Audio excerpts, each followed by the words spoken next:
Letter 7. The Chariot. Then the devil left him, and behold, angels came and ministered to him. Matthew 4:11.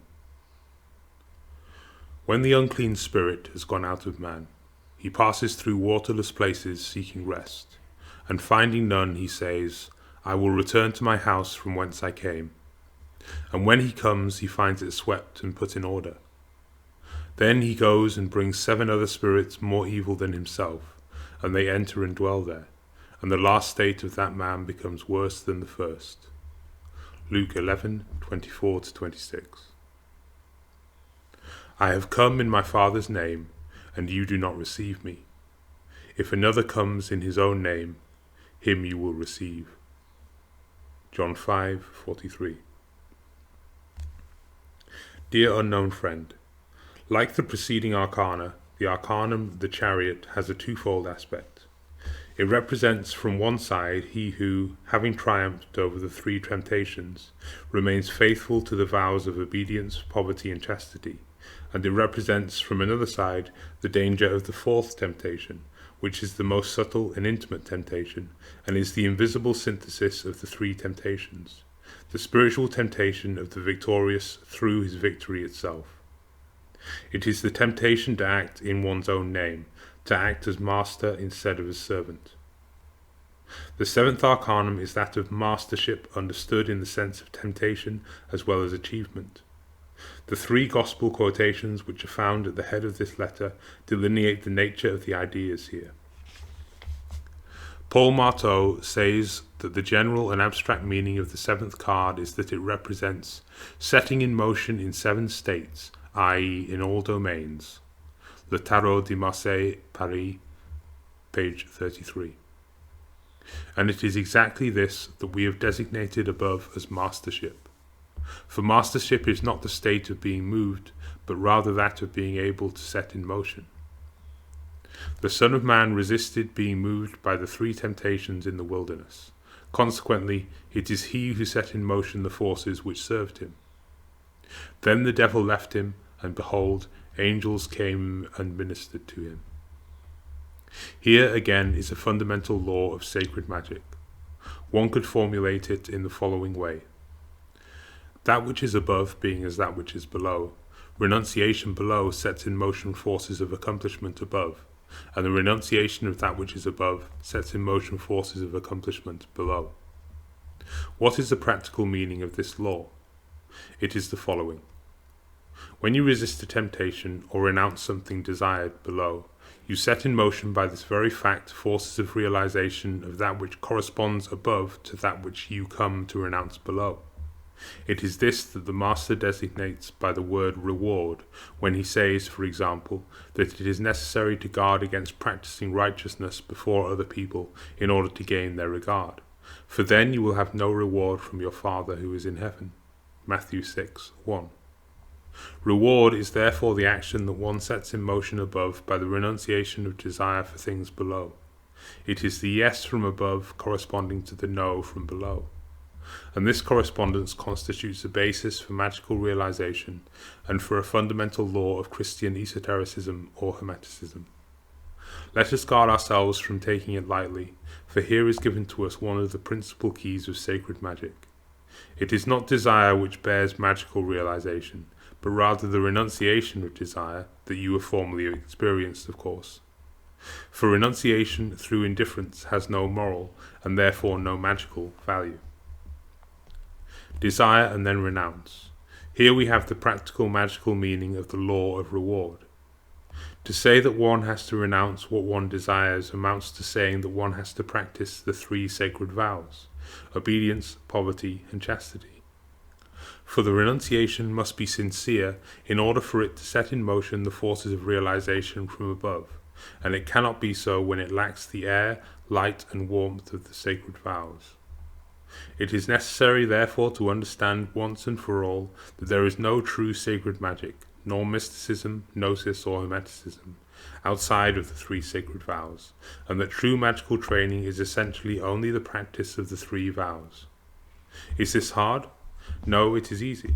It is the concentration without effort which was considered in the first of these letters.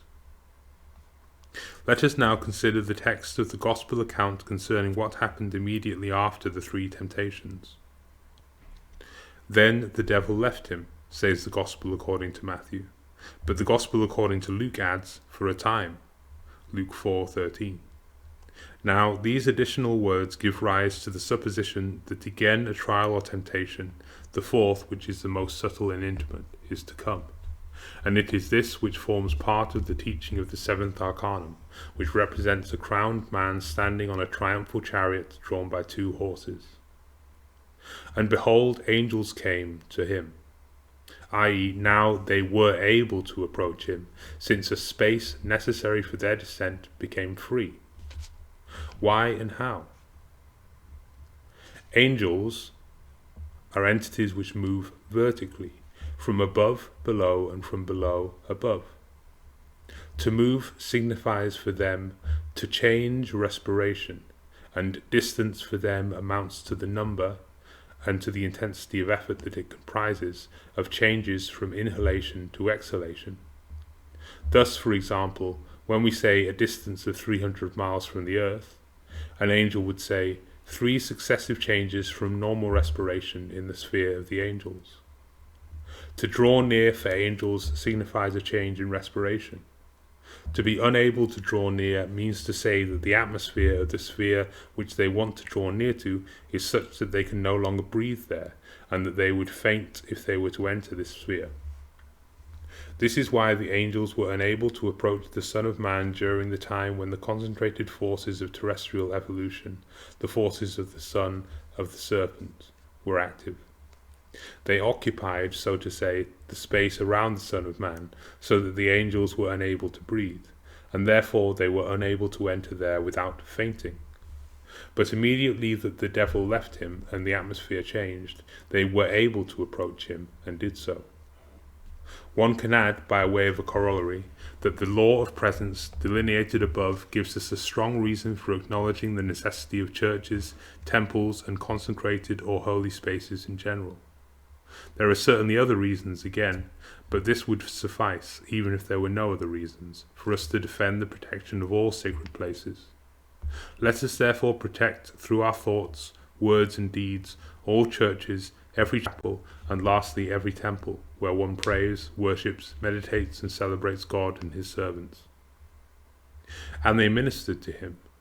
The plural they indicates to us that it is a matter here of 3 angels. Each temptation resisted corresponded to an angel charged with the special mission of reward and who rendered a special service.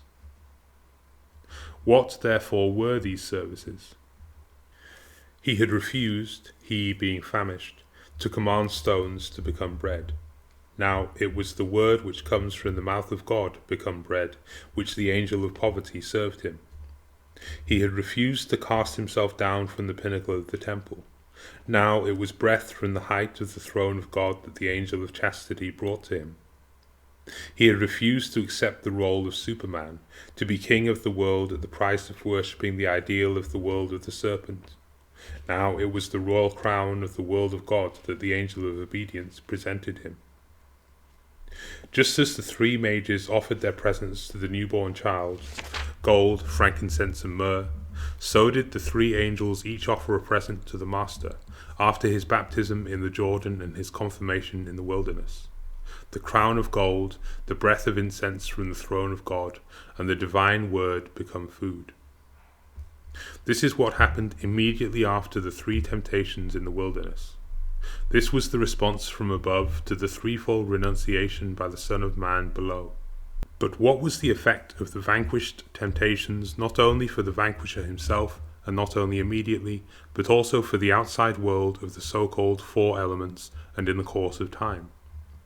The effect here was mastership of the world of the elements, and what took place in the course of time was the 7 archetypal miracles described in the Gospel according to John, i.e., the miracle at the wedding of Cana, the miracle of the healing of the nobleman's son, the miracle of the healing of the paralyzed man at the pool of Bethesda, the miracle of the feeding of the 5,000, the miracle of walking on the water, the miracle of the healing of the man born blind, and the miracle of the raising of Lazarus at Bethany. And to the manifestation of these 7 aspects of mastership or glory, there corresponds the revelation of the 7 aspects of the name of the Master.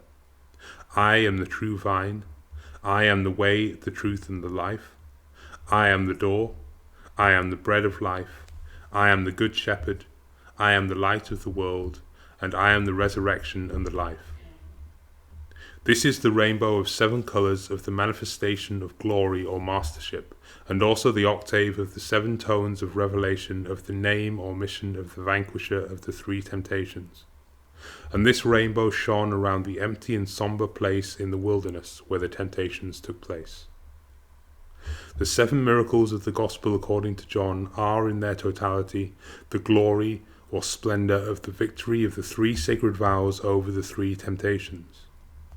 Here there is at the same time a beautiful piece of qualitative mathematics. The threefold good, when it prevails over the threefold evil, produces 7-fold good, whilst when the threefold evil prevails over the threefold good, it produces only 3-fold evil. For the good is only qualitative, and when it is able to manifest itself, it manifests itself wholly in its indivisible fullness. This is what the number 7 is, fullness, pleroma, or when it manifests itself, glory, doxa, which St. John speaks of when he says, "And we have beheld his glory, and from his fullness we have all received grace upon grace." John 1, 14, 16. And the first miracle, that of the wedding at Cana, was the beginning of the manifestation of this fullness or glory. This, the first of his signs, Jesus did at Cana in Galilee, and manifested his glory, and his disciples believed in him. John 2:11. His disciples believed in him means to say that they believed in his name or his mission, which was revealed in its 7 aspects by the 7 I am sayings quoted above from the Gospel according to John. Now, the effect of the triumph over the temptation in the wilderness was the manifestation of the 7 aspects of mastership or glory, the 7 miracles, and the revelation of the mission or name of the Master. And all this was nothing other than the manifestation of the glory of the Father through the Son, and the revelation of the name of the Father through the name of the Son. But the possibility of the other glory, i.e. the manifestation of mastership in one's own name, also exists. The words of the Master at the head of this letter, "I have come in my Father's name, and you do not receive me. If another comes in his own name, him you will receive." John 5:43, stated clearly.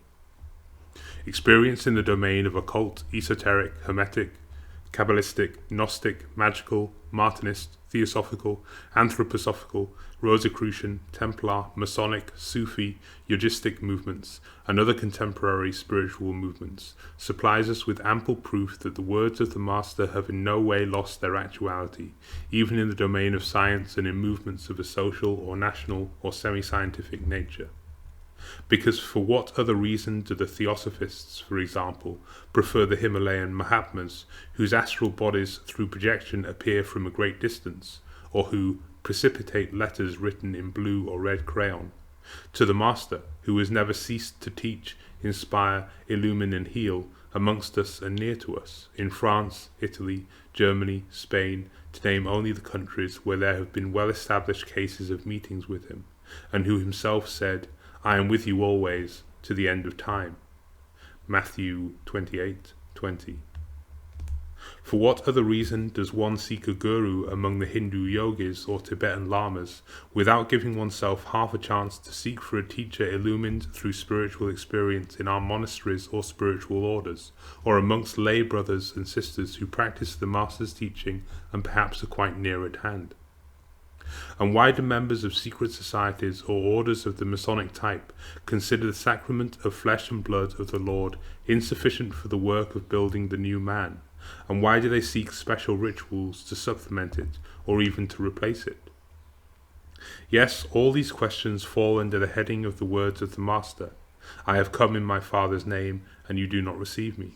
If another comes in his own name, him you will receive." Why? because for some the Superman has more attraction than the Son of Man, and because he promises them a career of increasing power, whilst the Son of Man offers only a career of foot-washing. Dear unknown friend, do not interpret what I am saying in the sense that I am opposed or even hostile to the above-mentioned societies, fraternities, and movements of a spiritual and initiatory nature, nor in the sense that I am accusing them of an anti-Christian attitude. Do not attribute me with a lack of respect for the Mahatmas and Gurus of India. It is a matter here only of the purely psychological tendency that I have been able to observe something of everywhere, which prefers the ideal of the Superman to the ideal of the Son of Man. There is room to add, in order to do justice to the societies and fraternities mentioned, that if this tendency shows up all over the place at the core of these societies and fraternities, it is also so that it is everywhere combated in a more or less effective way. There is always an opposition to this tendency, although this opposition is sometimes only that of a minority. Be that as it may, the charioteer of the Arcanum, the Chariot, is the victor over trials, i.e. the temptations, and if he is master, then it is thanks to himself. He is alone, standing in his chariot. No one is present to applaud him or to pay homage to him. He has no weapons, the sceptre that he holds not being a weapon. If he is master, his mastership was acquired in solitude, and he owes it to the trials alone, and not to anyone or anything external to himself. The victory achieved in solitude. What glory and what danger it comprises at one and the same time. It is the only real glory, for it in no way depends on human favour and judgment. It is intrinsic glory, the real radiance of the aura become luminous. It is, however, at the same time the most real and the most serious spiritual danger which exists. Pride and vaingloriousness, the traditional names which one gives to it, do not suffice to characterize it in an adequate way. It is more than this. It is rather a kind of mystical megalomania, where one deifies the regulating centre of one's own being, one's ego, and where one sees the divine only within oneself and becomes blind to the divine above and outside of oneself. The higher self is then experienced as the supreme and unique self of the world, although it is only higher in relation to the ordinary, empirical self, and it is far from the supreme and unique being, far from being God, in other words. It would be as well now to dwell on the problem of identification of the self with the higher self, and of the higher self with God. C.G. Jung, who, after having explored the sexual or Freudian layer, and then that of the will to power or Adlerian layer of the unconscious, i.e. latent or occult consciousness of the human being, encountered a spiritual, mystical, gnostic and magical layer during the course of his clinical and psychotherapeutic experience. Instead of drawing back from it or extricating himself from it through a corrosive explanation, he had the courage and honesty to set himself to the laborious study of the phenomenology of this layer of the unconscious. Now this work proved fruitful. Jung discovered here not only the causes of certain psychic disorders, but also the profound and intimate process that he designated as the process of individuation, which is nothing other than the gradual birth of another self. Jung called it the self with a capital S, higher to oneself or one's ordinary ego. The discovery of the process of the second birth prompted him to extend the range of his exploratory work considerably, notably to include symbolism, mystery rituals, and the comparative study of contemporary and ancient religions. Now, this broadening of his field of exploration also proved fruitful. Jung's arrival at his discovery, which at first racked him, preventing him from speaking of it to a living soul for 15 years, had its train of consequences, including the knowledge and description of some dangers or temptations belonging to the way of initiation and the process of individuation which corresponds to it. One of these dangers, which are at the same time trials or temptations, is that which Jung designated by the term inflation, which signifies the state of consciousness of the self inflated to excess, and which is known in psychiatry in its extreme manifestation by the term megalomania. Therefore, here we are concerned with a range of psychic phenomena, which to begin with show up in relatively innocent forms, such as a high opinion of oneself which is not entirely justified, or the somewhat exaggerated desire to have one's own way, which become quite dangerous when they manifest as a disparaging negativity towards everyone. The faculties of appreciation, gratitude and worship being concentrated upon oneself, and which eventually signify a catastrophe that is rarely curable, when they reveal themselves as obsession with easily recognizable illusions, or megalomania pure and simple. Here then are the principal dangers of inflation: exaggerated importance attached to oneself, superiority complex tending towards obsession, and lastly, megalomania. The first degree signifies a practical task for work upon oneself, the second degree is a serious trial, whilst the third is a catastrophe. What is it a question of in the process of inflation? Let us first look at what Jung himself says about it. Quote, "The superordinate personality is the total man, i.e. man as he really is, not as he appears to himself. To this wholeness, the unconscious psyche also belongs, which has its requirements and needs just as consciousness has. I usually describe the superordinate personality as the self, thus making a sharp distinction between the ego, which, as is well known, extends only as far as the conscious mind, and the whole of the personality, which includes the unconscious as well as the conscious component. The ego is thus related to the self as part to the whole. To that extent the self is superordinate. Moreover, the self is felt empirically not as subject but as object, and this by reason of its unconscious component, which can only come to consciousness indirectly by way of projection. C.G. Jung and C. Karenyi, Introduction to a Science of Mythology, pages 223 to 224. Now, this way of projection is living symbolism, traditional symbolism as well as symbolism manifesting itself in dreams, active imagination, and visions. Dreams, when observed in a series, often running into several hundreds, show that they obey a kind of plan. They seem to relate to one another and to be subject in a profound sense to a common goal. Quote, "In the deepest sense, they seem to be superordinated to a common goal, so that a long dream series no longer appears as a senseless string of incoherent and isolated happenings, but resembles the successive steps in a planned and orderly process of development. I have called this unconscious process spontaneously expressing itself in the symbolism of a long dream series the individuation process." C.G. Jung, The Structure and Dynamics of the Psyche, pages 289 to 290. The process of individuation is the spontaneous realization of the whole man. Ibid, page 292. For the formula that is henceforth valuable for the notion of the soul is psyche equals ego consciousness plus unconscious. C.G. Jung, The Practice of Psychotherapy, in the Collected Works of C.G. Jung, volume 16, page 90. With respect to the role of the unconscious in this formula, it is necessary to take account of the fact, principally, quote, "that in every child consciousness grows out of the unconscious in the course of a few years. Also that consciousness is always only a temporary state based on an optimum physiological performance, and therefore regularly interrupted by phases of unconsciousness or sleep, and finally that the unconscious psyche not only possesses the longer lease of life, but is continually present, i.e. it assures the continuity of being." Ibid, page 91. Now, the process of individuation is that of the harmonization of the conscious self and the unconscious in the psyche. But the conscious and unconscious do not make a whole when one of them is suppressed and injured by the other.